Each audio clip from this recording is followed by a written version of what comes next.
When Janine and I were younger, earlier on in our marriage, we were both working before we had kids. Janine was doing pretty full-time. She was a hairstylist. She was cutting and dyeing and doing all the things that make all of us look so beautiful. And I remember one particular conversation she had with people. If you're not familiar with the salon culture, there's a lot of you who are, but for some of us, we're not so familiar, and it shows, with the salon culture. And there's a whole lot of talking that goes on in salons, right? There's a lot of chit-chat that goes on, and some of it's not so great, and some of it is kind of cool. But I remember one particular day, Janine came home and she shared one of the conversations she had with a coworker. Now, this coworker wasn't an active follower of Jesus. There was some history there, but she wasn't like an active follower, professor of Jesus.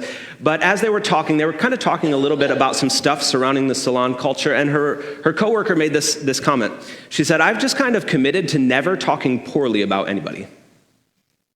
And it was just a small comment, and I don't even think it was the main point of the conversation, but it stuck out to both myself and it stuck out to Janine, and we talked about that at home. And here's the reason it stuck out to us and we talked about it. It's because we were not good at that. We were not good at it at all. We were really good at criticizing people. Really good at talking poorly about people or complaining about people or grumbling. Arguing, I feel like I worked on that and got good at it. Being really argumentative. And it stuck out to us, it convicted us because it was something that we were really, really bad at doing. And it continues to stick with me, and it opened my eyes to some things. And one of those things that it opened to my eyes is how kind of epidemic complaining and grumbling is in our culture. Like it's just our go-to, it's what we do.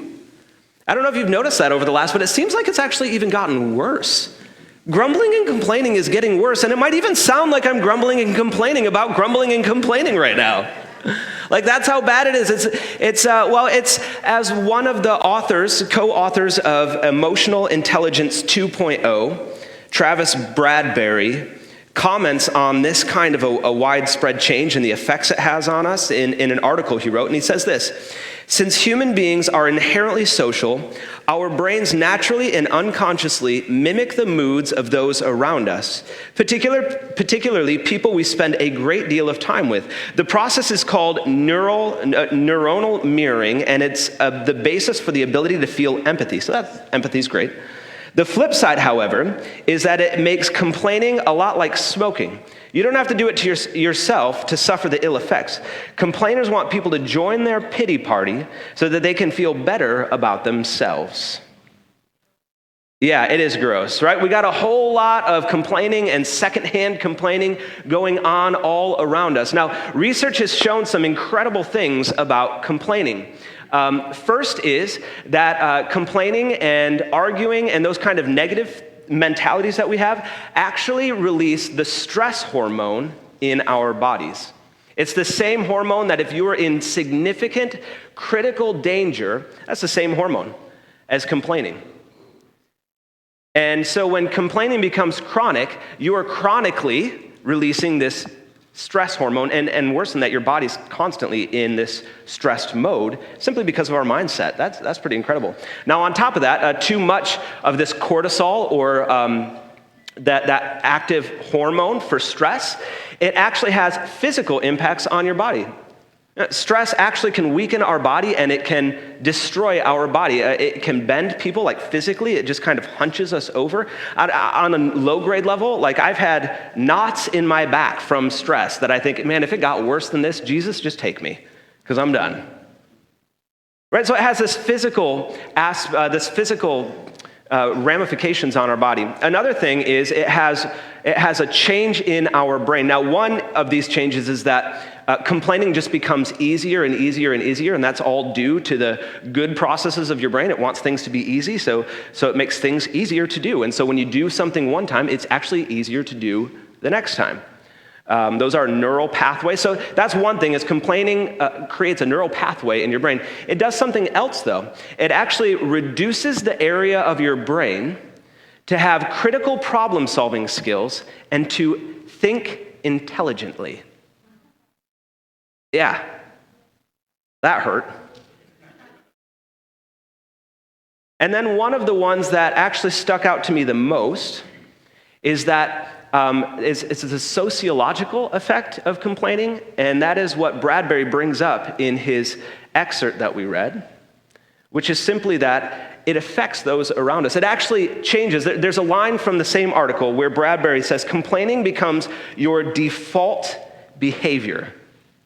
Complaining becomes your default behavior, which changes how people perceive you. Our complaining not only destroys us, okay, it destroys our own bodies even, it changes how people around us view us.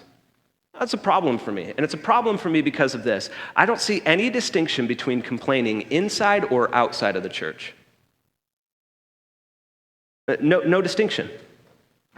In fact, it's been my observation that one of the ways the church has been incredibly good at discipleship over the last few decades is in discipling complaining into people.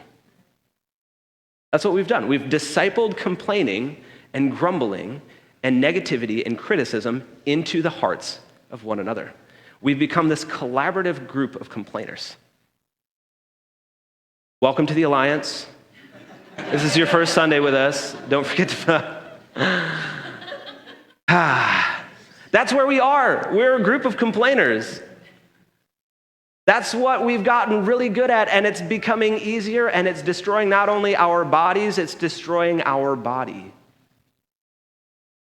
We have to pay attention to it because it's significant, but it's not something new either. As we continue to walk through the letter to the church of Philippi, the letter to the Philippian church, we're going to find that Paul starts addressing some of the same stuff in the next portion of what we're reading. So I want to invite you to turn in your Bible to Philippians chapter 2. We're going to be picking up in verse 12. It'll be on the screen if you need to follow along, and maybe you don't have a Bible with you or a phone, that's okay. Paul continues writing in his letter, and he says this, "Therefore, my dear friends, as you have always obeyed, not only in my presence, but now much more in my absence, continue to work out your salvation with fear and trembling. For it is God who works in you to will and to act in order to fulfill his good purpose. Do everything without grumbling or arguing, so that you may become blameless and pure, children of God without fault in a warped and crooked generation. Then you will shine among them like stars in the sky, as you hold firmly to the word of life. And then I will be able to boast on the day of Christ that I did not run or labor in vain, but even if I am being poured out like a drink offering on the sacrifice and service coming from your faith, I am glad and rejoice with all of you. So you too should be glad and rejoice with me." As we tackle this section of Paul's letter, there's a few things. Paul's still building. If you're unaware, Paul is building on his ideas that he's been formulating in the first two chapters. A lot of it stems from Paul being in prison. This is one of Paul's prison letters. He's in prison for preaching the gospel, which is, I heard an interesting distinction this last week. Paul wasn't imprisoned because he believed in Jesus. Paul was imprisoned because he preached Jesus, right? So Paul was preaching Jesus, and he was imprisoned for that preaching. And not necessarily just for what he was stating, but because it offended the Jewish authorities and they had political pressure. But Paul's in prison, and then there's a rising amount of pressure against the church in Philippi in general. That same attitude against Paul is also being, it's kind of rising and bubbling up against the church in Philippi. And on top of that, the church of Philippi is a young and really good church, but they don't really have a whole lot of structure. They don't have a whole lot of leadership. And so all of these things are kind of mixing together. They're kind of confused about what's going on, and they're starting to feel the tension of what's happening to Paul, what's happening around them. And so Paul starts to write to the church, and he wants to reorient their thinking. He wants to reorient their thinking away from everything that's going on around them, not because it's unimportant, but because it's not the most important thing. It's not the most powerful thing. And he wants to reorient them around Jesus.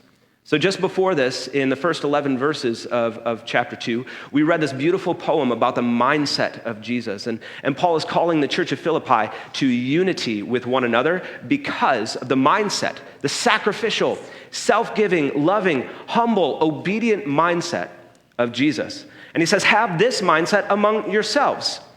And as he continues writing on in verse 12, he says, therefore. Now, the therefore is in reference to everything he had just said. Everything that Paul has just communicated about the mindset of Jesus being a humble person, being a powerful God, but setting it all aside to be obedient all the way to the cross. Paul says, in light of all this, I want you to listen. In light of all this, I want you to do something, my dear friends.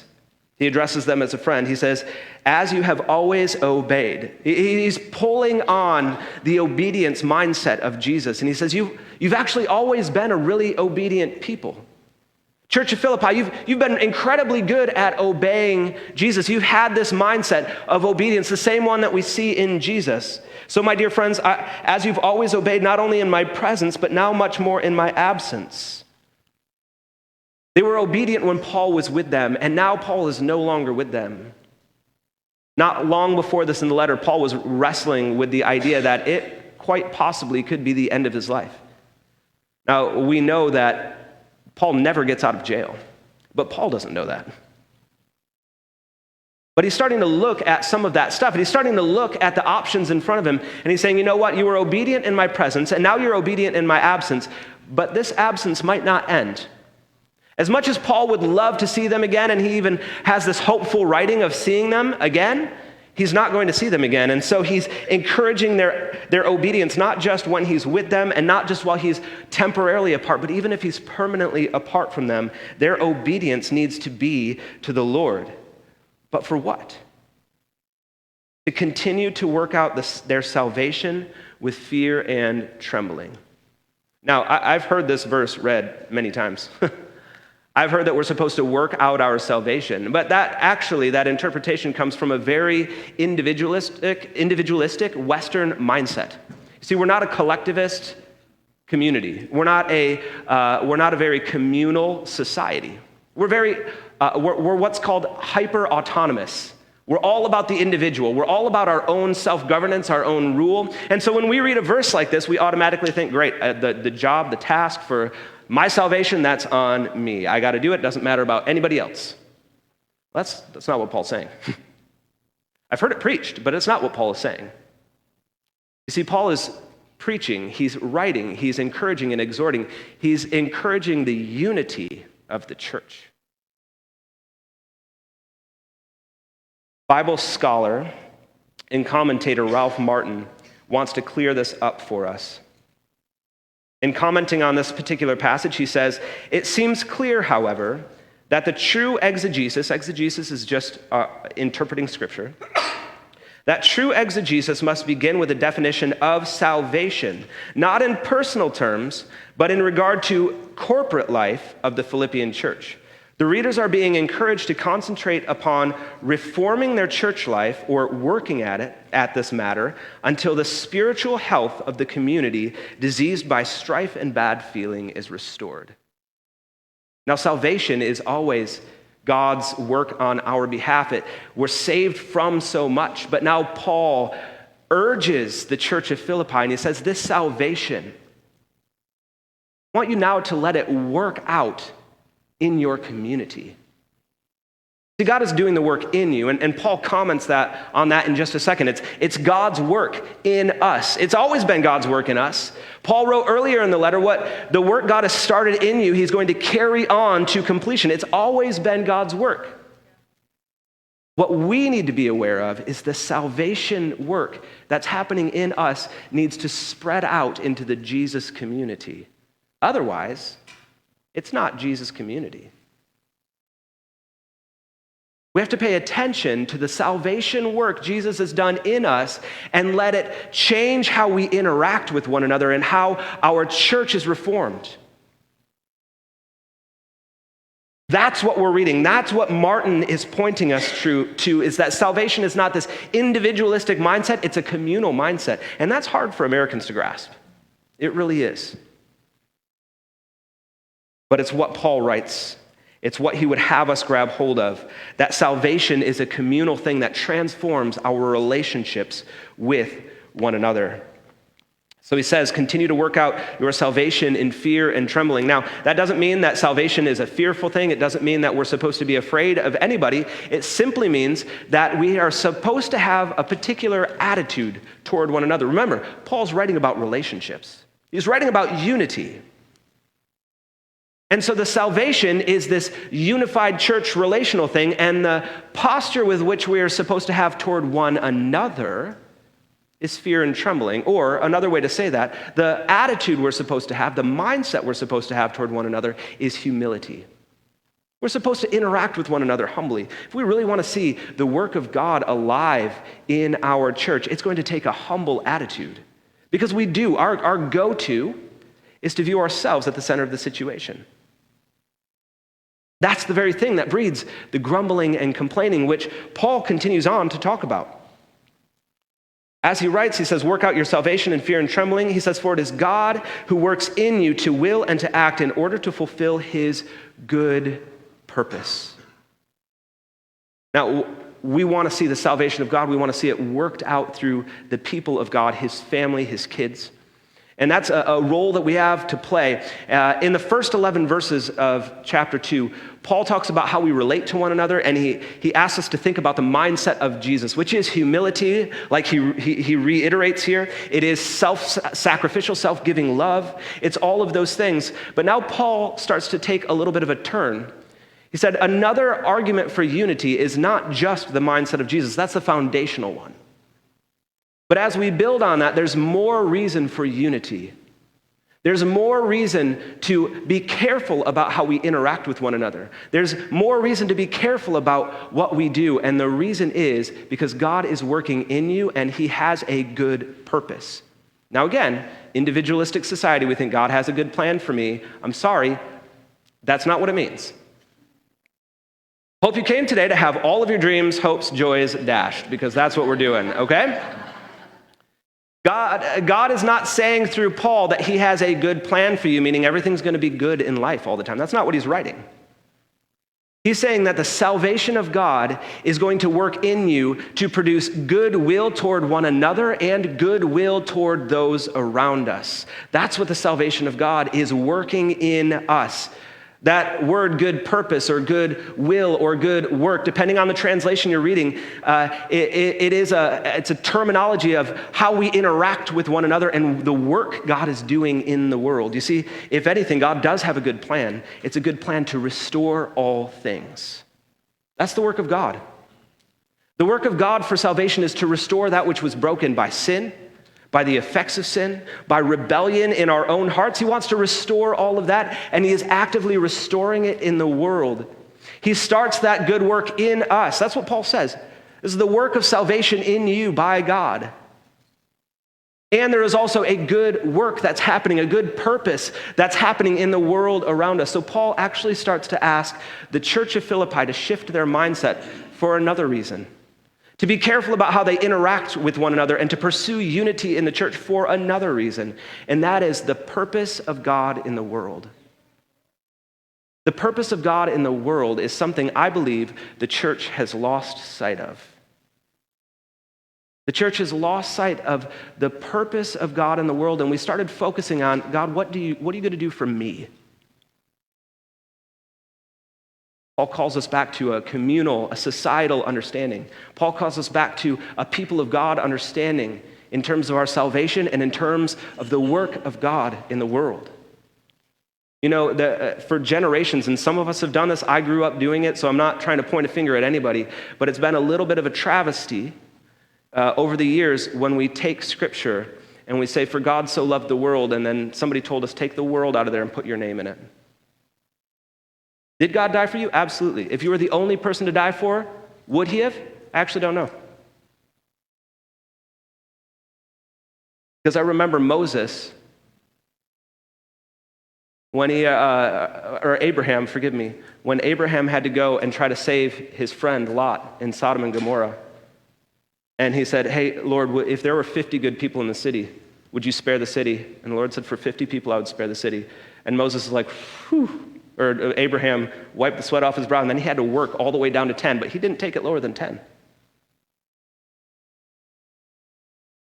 We can't skip what God is saying to the church, to the us, because of the me. Me gets in the way a lot. It gets in the way of unity. It gets in the way of the purpose of God in the world. And there's another result to it. It's what Paul writes about next. He says, in verse 14, he says, do everything without grumbling or arguing. Now, when I read that, I think, come on, Paul, there's got to be an easier way. There's got to be something less painful than not grumbling or arguing. This is my bread and butter. This is my spiritual gift. And I don't have a lot of them. Do everything without grumbling or arguing. But why does Paul pick on that? Why does he pick that out of the midst of it? Just as we read about what effects complaining have on us, our bodies, and the world around us, Paul sees it as an incredible killer of the church. Grumbling and arguing. It destroys relationship. And more than that, it destroys the purpose of God in the world. That's what Paul would have them fix their minds on. Fix your mind on the purpose of God in the world.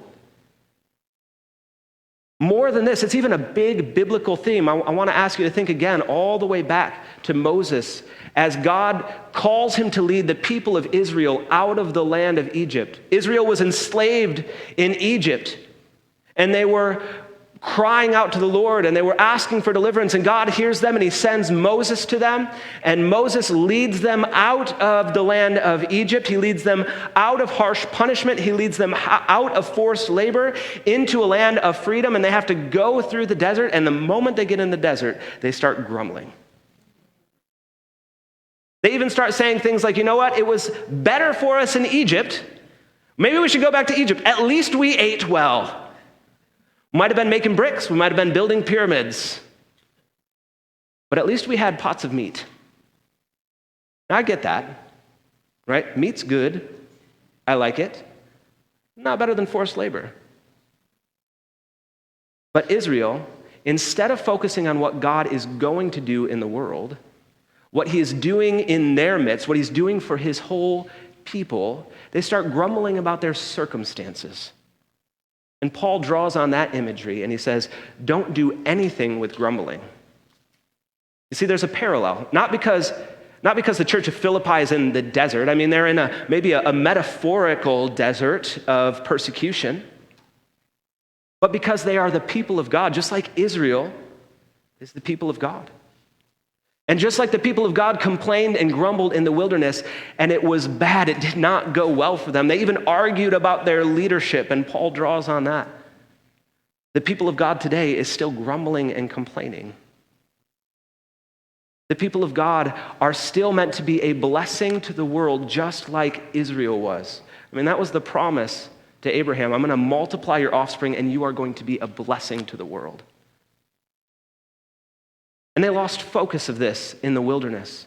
And I think as Paul is writing to the church of Philippi, they're starting to lose focus on the purpose of God in their own wilderness. Paul calls them back to the purpose of God. The works of God going on in them and around them are meant to drive them forward. It's meant to be that thing that they focus on. He writes, he says, don't be like Israel. Don't grumble and complain. You see, grumbling and complaining, this is what it does, is it says that it doesn't matter how big and how powerful God is, our circumstances or what somebody else is doing to us is more powerful. It shows our own lack of trust in the ability of God to work out his salvation in and among us.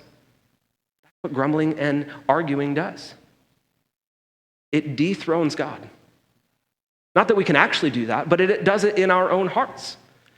It puts something else, some other thing on the throne of our own hearts instead of God, instead of realizing his mission that goes forward.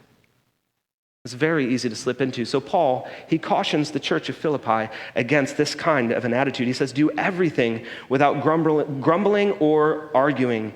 Now, arguing was also going on. Again, remember, this is a young church. They don't have a lot of church leadership. They don't have a lot of church structure. Just following this passage, Paul talks about sending Timothy to them. Why is he sending Timothy? He's sending Timothy because they don't have a leader. And so they start arguing in and amongst themselves about what the right way to do things. How are they going to react to this pressure? What are they going to do about this situation? They start arguing about their own opinions. And Paul says, no, full stop. First, remember the sacrifice of Jesus.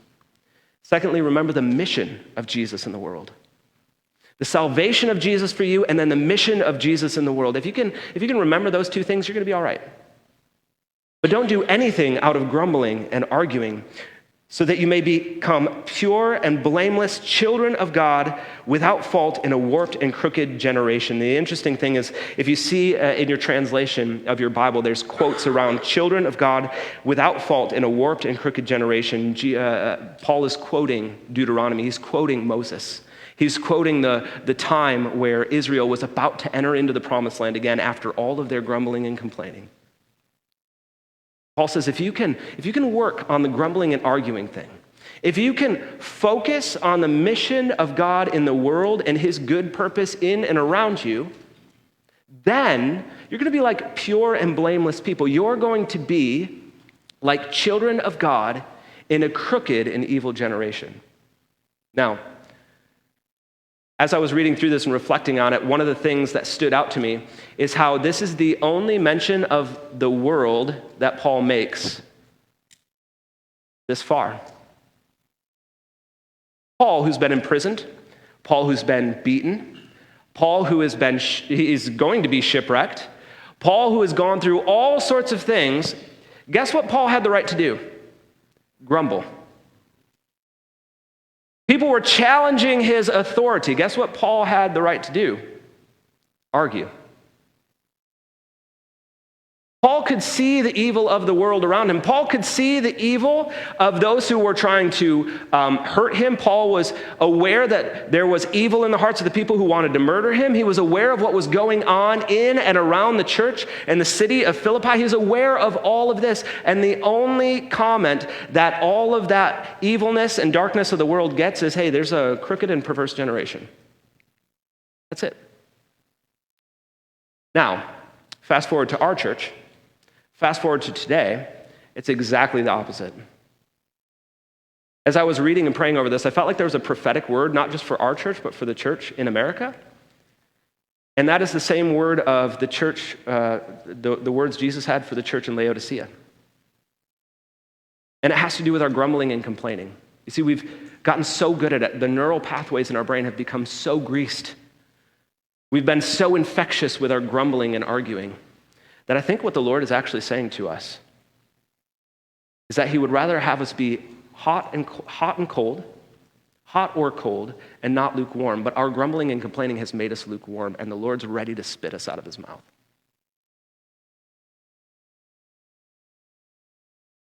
We think grumbling and complaining, we think that arguing gets us somewhere, but it's never changed anything. You see, that's the thing. It's never changed anything. It makes us feel empowered because it tears people down and it lifts up and it makes us look better, but it doesn't change a single thing. There's an old adage, everybody complains about the weather, but nobody does anything about it. Funny, because you can't do anything about it. Right? That's most of life, though. You can't do anything about it. But we have this attitude, especially in the church, where we think our grumbling and complaining, or if we can criticize the government, or we can criticize leaders and authorities, if we could criticize those around us, if we could criticize the people who are above us in the workplace, if we could criticize anybody in our life, then well, at least we know we're on the right page. Guess what that changes? Nothing. It's made us a lukewarm church. Because instead of fruit, we've traded it for complaining. Instead of the purpose and will of God in the world, we've traded it for negativity. The church has defined itself more by what it's against than what it's for. That's how we distinguish ourselves. Well, what do you think about this? Oh, well, we disagree. I guess we can't go to church together. That's silly. Well, this church had this stance during that time. This church had this stance during that time. We don't get along. Well, that's even sillier. We've taken our eyes off the purpose of God, and the result of it is we are fruitless. We're like the parable of the soils when Jesus talks about the 4 different kind of soils. The third soil, it looks like it has all the makings of a beautiful crop, but at the end of the season, it doesn't actually produce the fruit. All of the growth is there. It grows tall, it covers the ground, it's full, but it doesn't actually produce anything worthwhile. That's the church in America. It is. And part of it is because we're grumbling and complaining, and mostly we're grumbling and complaining about the world. Yet it merits one comment from Paul. Because Paul knows complaining about the atrocities, complaining about the hardships around them, it's not going to change anything. What is going to change everything? The attitude of the church toward one another. That's Paul's answer. Check it out. That is Paul's answer. In the midst of a warped and crooked generation, he says, then, if you do everything without grumbling and arguing, that's it. Paul's one stipulation. Stop grumbling and arguing. Then you will shine among them. Who? The warped and crooked generation, like stars in the sky. Wait a second, Paul. There's a warped and crooked generation. Shouldn't we be petitioning the government to free you because this is unjust? There's no reason you should be in prison, Paul. Shouldn't we storm the gates of our city and demand action, demand justice? Paul's like, no, actually, you should probably stop grumbling and arguing. But Paul, you're in prison. They could kill you. Yeah, and you should stop grumbling and arguing. But Paul, the pressure around us is getting intense. Yeah, and you should stop grumbling and arguing. Then, if you can do that, then you will shine. Then you will shine like stars in the darkness. You will be like blazing balls of fire in the sky. It takes us back to Jesus' teachings on what his people would be: a light in the darkness, a city on a hill, a place of hope and refuge for weary travelers. But instead, the weary travelers come into the church and we're like, well, I'm probably better than you. I don't know you, but I'm pretty sure I'm better than you. We argue and we complain and we criticize. Do you know how many arguments I've heard over song lyrics? I'm sorry, get over it. Unless it's heresy, get over it. I've heard people argue over the color of carpet in the church. Get over it. Get over it. It doesn't matter. There's a great British saying, if you're arguing about the color of the carpet, maybe even on the walls, you've lost the plot. You've lost the plot. I've lost the plot. The plot is the good work and good purpose of Jesus in the world. And if we're finding all of these things to argue about, if those are our grumblings and those are our complainings and those are our arguings, we've lost the plot. But there is a way to recapture it. There is a way that we can shine. We can be a light in the darkness. We can be a city on a hill. We can be like stars in the dark sky. That's if we hold on to the work of God. Here's what I think Paul would ask us to remember, and it's worth writing down. Focus on the work of God, and you won't be able to criticize the work of others. Focus on the work of God, and you won't have time to criticize the work of others. That's what Paul is asking the church of Philippi to have a mindset shift. You guys are arguing about who should be doing what. Well, if you could focus on the work and the purpose of God that he started in you and that he's doing around you, and if you could do that without grumbling and arguing, then you are going to be like a star shining in the sky. Then you will be focused on the works of God, and you won't have time to criticize or complain about others. Paul is so focused on the work of God that while he's in prison, he doesn't think about getting out of prison. Paul thinks about, well, now I have also a captive audience who can hear the gospel of Jesus. He looks at the gift in the moment and the opportunity, and he says, you know what? They might think that they're harming me with this, but guess what? They're stuck with me just as much as I'm stuck with them. And I could grumble or complain about my situation, but Paul knows that's not changing anything. Paul didn't incite people to rebellion. Paul incited people to unity and humility and to shine like stars, because the generation around us and even in us, friends, it is crooked. It is warped. But we don't get to where we need to go by criticizing culture. See, there's this weird thing. The Lord sent the Holy Spirit to convict the world of sin. He didn't send you to convict the world of sin.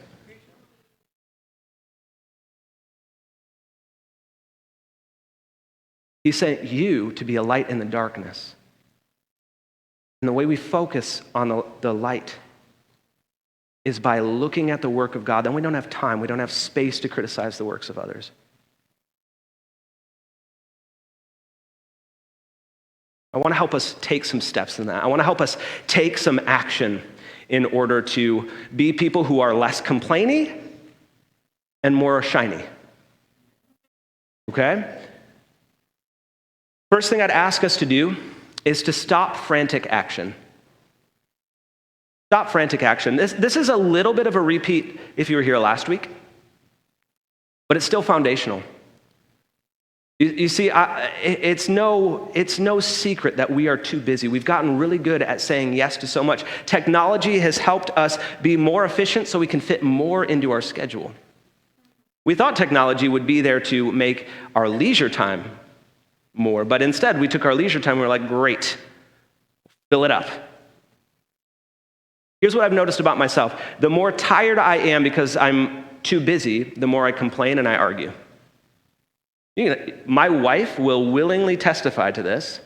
If I'm too tired and I come home, I start nitpicking at things and I start trying to control things, and it looks a lot like grumbling and arguing. And one of the sources of that is I'm too busy. And the source of that is I've said yes to too much. You see, there's this thing. You and I have control over much of our schedule. Maybe not all of it, but a lot of it. And the things we say yes to means we're saying no to something else. And if I don't have space, if I don't have margin in my day, I become a lot more complainy because I've traded space for activity. I haven't let myself rest. I noticed this recently in my life, and so I slated out 3 days to go spend time in silence and solitude. Solitude is the practice of being with God and with God alone. See, some of us, we've made really good space so that we can fill it with other fun activity. We're frantic. It might be looking selfless, it might look noble, but it's frantic. And it's killing us. I'm not asking you to make space for more things, more activity, more vacation. I'm asking you to make space for God and for God alone. Then you will truly find rest, and you will notice your anger levels start to go like this. You want to reduce grumbling and arguing? The first aspect of it is not shut your mouth, it's rest. And you'll be able to stop. Don't stop grumbling and arguing, stop activity. Rest. That's the way to it. It's always been the way to it. We don't gain things from the Lord by earning them, we rest into Him. And the same is true. We want to be a shining light, we have to rest into it. Start resting, start stopping. Then we can have margin and we can have space for the following things. The next thing I want to ask you to actively practice with me this week is the practice of blessing one another. Bless one another. Blessing one another requires something from us. It requires us to slow down enough, which again is the whole stopping thing. You cannot bless somebody if you are too frantic. You don't have time and you don't have emotional energy because it's just another thing from you. But if we can slow down and we can create margin, then we can have the opportunity to be a blessing. That's what the church is supposed to be, right? We're supposed to bless each other. One of the ways we can bless each other is by actively, verbally blessing people. Now, verbal blessing is powerful. It's powerful all throughout Scripture. Blessings were given to firstborns, and they were given by God to people who were going to help shape His redemptive history. Blessings were given to people, and it was counted as powerful. Even these spoken words were incredibly powerful. Now, we have a hard time with thinking spoken word is incredibly powerful until I ask you to do this. Think about the first cutting word you can remember. Probably is not going to take too long. Might not be the very first one, but it was a powerful one. That's the power of words. You've carried it to this point in your life. We have a counteracting effect to that in the church by blessing. We don't come against the realm of darkness by going out and telling people to stop cursing one another. We go out by blessing and speaking blessing and seeing the gift of the other in front of us. You see, you can't bless somebody if you're too frantic to look them in the face and see what a gift from God they are. All you can do is criticize. All you can do is get them out of your way. A blessing could be as simple as this. Next time you're annoyed with somebody and you want to move them out of your way, pause for just a moment and in your own heart pray a prayer of blessing over them. It doesn't even have to be an out loud verbal word. It could be as simple as a prayer in your heart. You could say, Lord, I pray that they would just encounter and know your love. Somebody annoying you, Lord, I pray that they would be blessed by joy from you today. It's as simple as that. If we do that, we're moving into the opposite spirit of the world. We're moving into the opposite spirit of grumbling and arguing. And we're actively blessing people. Let's actively bless. It could be as simple as a compliment. I've heard people blessing others because they had a hard time with somebody. They walked up to them, this particular individual, every single time and gave them a hug. Instead of avoiding, they hugged. Instead of avoiding, we handshake. Instead of avoiding, we can simply smile. So now some of you are going to start calling into question my handshakes, my hugs, and my eye contact. That's okay. That's okay. We need to be blessing people, however that blessing, it could be a blessing through serving. Jesus said, don't curse your enemy, pray for your enemy. Bless those who persecute you. How much more should we bless those who simply annoy us? That's going to help us move in the opposite direction from grumbling and complaining. And the last thing I want to ask us to do is practice thankfulness. Now, we said this before, and we've had weeks where we're asking you to actively practice Thanksgiving, but I want to take it just a step deeper. Like I said, a couple weeks ago, I went into silence and solitude, and part of the practice of silence and solitude is the silence part, okay, believe it or not, and that means I'm not talking. Regardless of what's going on around me, I'm not talking.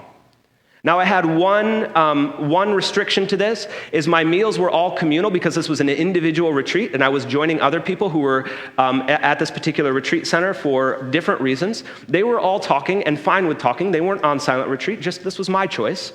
And so I had committed that if somebody talks to me, I will respond. Other than that, I'm going to remain silent. I will engage in conversation when it's presented to me as a gift, and then I will remain silent the rest of my time. Now, the first meal I joined was dinner, and people noticed that I was being a little bit silent, and I had a woman approach me, and she said, I noticed that you are staying a little bit separate from the group. Are you here alone? I said, yeah. She said, are you practicing silence this week? I said, yes, but not total, like I'm willing to talk with you. And she said, well, would it be okay if I ate with you in silence? I was like, yes, that would be wonderful. Okay? And so I got to the table, and she sits down, and we're quiet, and then more people start joining the table. And they did not ask me if I wanted to be silent. Okay, so they start talking to me, and I'm talking back with them. And about 5 minutes into all of this talking that I didn't want to be doing in the first place, and I'm starting to get a little bit frustrated. I'm like, Lord, we're barely into this retreat, and I'm already jabbering with everybody. Okay? And then a gentleman sits down. He's from Boston and Scotland. And the funny part is you could hear them both in his voice, okay? Whatever you're imagining or hearing in your mind, that's probably it, okay? Bostonian and Scottish. And he sits down. He's not a part of the retreatants. He's on his own. He's doing some study in the library at this place. And so he comes and sits at the table, and he just starts yapping. Like somebody said one thing after he sat down, and he just picked up on it, and he goes on a monologue for like 7 minutes. Now, I don't know about you, but usually when I encounter these kind of people, I get frustrated with them. It's narcissistic, and part of that is because I wanted to be narcissistic. It was my turn. But they took it over. So they're talking, and he just goes on, and he's sharing his opinion, and he's telling everybody about what he thinks. He's going into politics. I'm like, man, you're clearly Scottish. You are breaking all of the American rules. And then as I'm getting frustrated, I just paused for a moment because I had margin and space to do it, and I just prayed. I'm like, Lord, would you fix this? And right in that moment, the Lord showed me something, that there was actually a gift in the moment. Because something had shifted the moment he sat down. Before he sat down, everybody was talking to me, but after he sat down, nobody was talking to me. And guess what I got to do? I got to sit in silence and eat my meal. And then I said, thank you, and I got up, took care of my dishes, and went back to my room. What normally I could view as narcissistic and self-promoting nonsense, the gift of silence from the Lord. If you don't slow down, if I didn't slow down long enough to see the gift in the moment, I would have been grumbling and arguing about it. If we want to be really thankful, if we want to move away from grumbling and arguing, one of the ways that we practice thankfulness is by finding the gift of the moment. Did you know red lights in traffic can be a gift in the moment? We see them as an annoyance and a delay. Why? Because we have frantic action and we're on our way somewhere else and we're probably starting late and we're probably going to be even later now, but that's because we said yes to too many things. But if we would stop our frantic action, if we would slow down, if we would rest a little bit more, make a little bit more margin, then guess what? Heavy traffic and stoplights can become moments of intimacy with the Lord. They can be a gift. And in fact, if you can view it rightly, even now in your life, they might be moments where the Lord is forcing you to slow down. It's a gift. There are all sorts of moments in our day. As we look at each other, we can see ways to bless each other if we see the gift of the person. And we can look at the moments and the circumstances as gifts of the moment. That's why Paul could look at his circumstances and say, no, this is a gift to preach. Not Americans, that's not, we throw off the shackles. We get rid of our oppressors. And Paul's like, yeah, you can do that. Not as good as this thing. It's better to learn how to bless others, how to slow down, and how to practice thankfulness, to see the gift of the moment and the gift of others. So at the end of my day, I got to give thanks to Jesus. I was reviewing my day at the end, and I was practicing a prayer called the prayer of examine, and I was examining where I had seen Jesus in my day, and I gave thanks for that Bostonian Scottish guy because he gave me the gift I was looking for. Our days are filled with gifts, but if we don't slow down, we won't be able to recognize them. If we don't slow down, we won't have capacity to bless. We won't have capacity for thankfulness. So I want to ask you to step into the opposite spirit of grumbling and criticizing culture. Stop seeing yourselves as somebody who's sent to criticize culture, and start thinking of yourselves as a light in the world, a light in the darkness, a city on a hill, a people of blessing. And would you actively step in this week to be a people of blessing to the world, to be a people of thankfulness in the world? That we might meet criticism, we might meet grumbling with blessing and thankfulness. How about that? That's a good people to be a part of. Let's pray.